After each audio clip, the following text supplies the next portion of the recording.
It's the NFL's version of a culture shock. Imagine the most blue-collar, no-nonsense city in football welcoming a quarterback who spent his offseason meditating in the jungle, talking to shamans, and searching for cosmic clarity. It sounds like the setup to a horrible Hollywood flick, but it's not. This is real.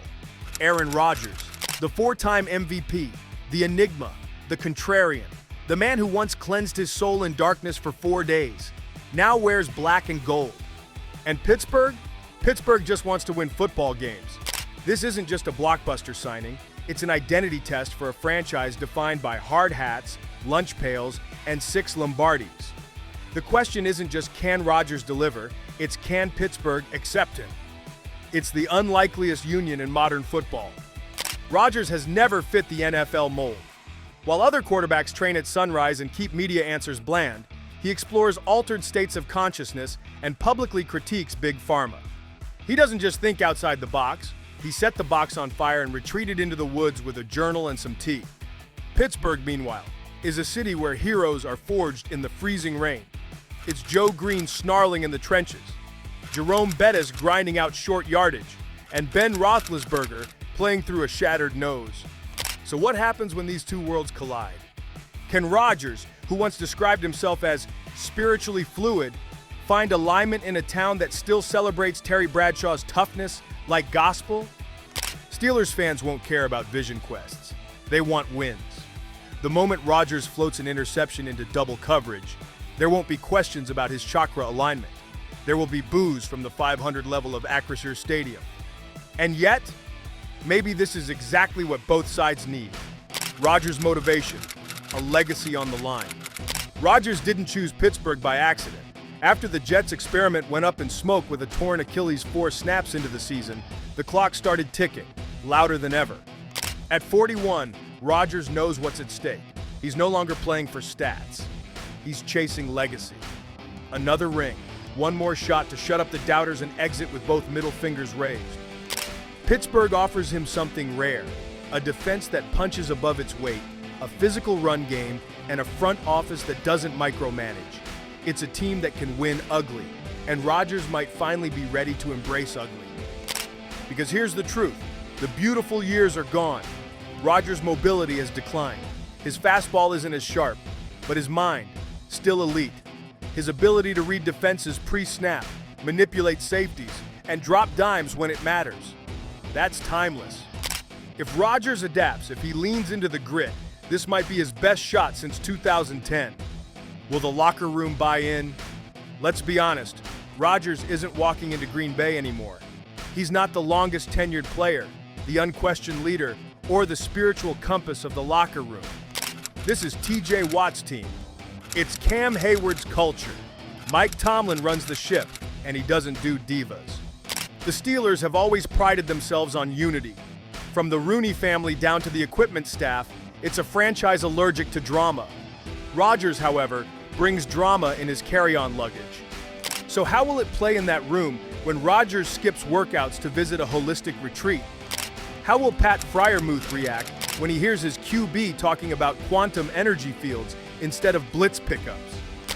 There's a world where Rodgers becomes the wise old wizard, teaching Mason Rudolph in the film room, mentoring DK Metcalf's detached leadership style. Philosophical ramblings and media unpredictability alienate a locker room built on cohesion.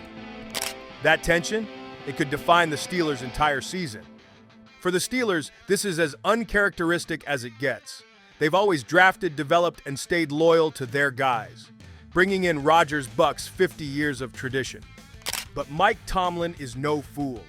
He's watched the AFC stack up with Mahomes, Allen, Burrow, and Herbert. The margin for error has shrunk. Playing it safe no longer works. Rodgers is a risk, but he's also a weapon they've never had. Imagine him with that defense behind him. Imagine him throwing to Metcalf with a clean pocket. Imagine him in a playoff game, down 4, with 1:32 on the clock. The gamble isn't just about wins. It's about injecting urgency into a franchise that's been good for too long and great too rarely since 2009. But the floor is real.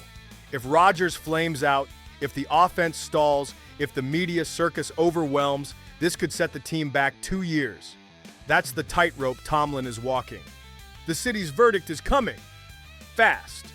Rodgers has always been a love him or hate him figure. In Pittsburgh, that reaction will be multiplied by 10.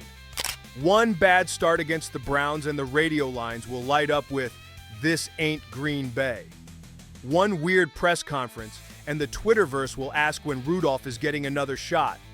But, and this is important, if Rodgers wins, he'll be embraced like few outsiders ever have, because Pittsburgh might be skeptical, but it's not close-minded. The city respects toughness. It values execution. It worships rings. If Rodgers bleeds black and gold on Sundays, no one will care if he spends Tuesdays aligning his chakras.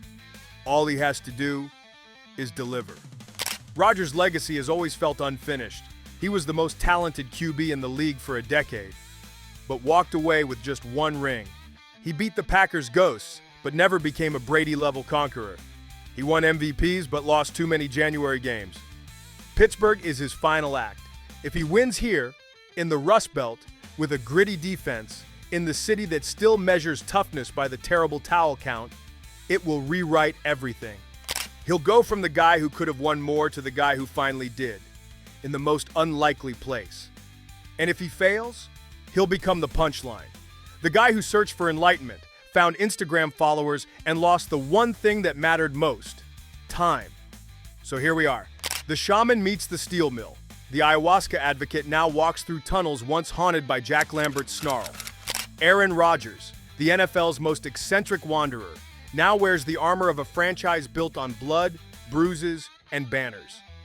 This isn't just a football story, it's a test of belief. Can transcendental meet tangible? Can vibes meet violence? Can one of the most complex quarterbacks of all time write a simple ending?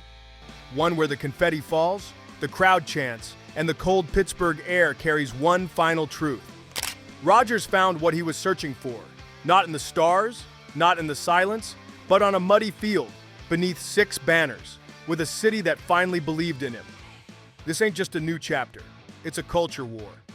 You've got Aaron Rodgers, the ayahuasca-sipping, California-cool, conspiracy-tossing gunslinger, walking straight into the Steel City, where football is religion, hard hats outnumber headbands, and legends are forged in grit. Not glam. But here's the question.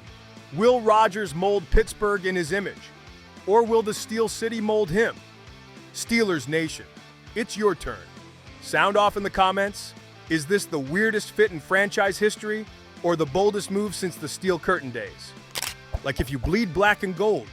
Subscribe if you're ride or die with the Berg. Hit that bell.